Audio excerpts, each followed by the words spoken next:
Hi tears, இன்றைக்கி நம்ம கூலாக ரிலாக்ஸாக வேலையை ஸ்டார்ட் பண்ணலாம். ஏன்னா நேற்று நைட்டே கிச்சனை ஃபுல்லாக நீட்டாக க்ளீன் பண்ணி வச்சுட்டேன். அதுவும் இல்லாமல் இன்றைக்கி பசங்களுக்கும் ஸ்டடி ஹாலிடே, ஸோ எந்த ஹரிபரியும் கிடையாது.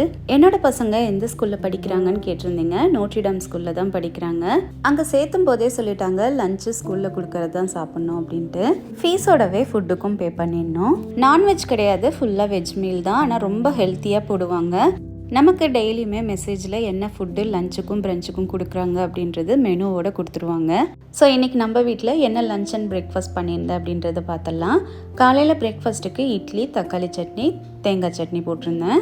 மத்தியானம் லஞ்சுக்கு சாதம் வச்சுட்டேன். குழம்பு எதுவும் தனியாக பண்ணல, ஏன்னா பீட்ரூட் பொரியல்ன்றதுனால அதுவே சாதத்தில் போட்டு பிசைஞ்சு சாப்பிட்ருவோம். அதுக்கப்புறமா வாழைக்காய் பொடி மாஸ், ரசம், தயிர் வச்சுருந்தேன். 11 மணிக்கு மேலே கடைக்கு போகிறதா பிளான் பண்ணியிருந்தேன். எப்போவும் 11 மணிக்கு ஹஸ்பண்ட் டீ தான் குடிப்பார். இன்றைக்கி முலாம்பழம் இருந்ததுனால அதை ஜூஸ் போட்டு எடுத்துகிட்டு போயிட்டேன்.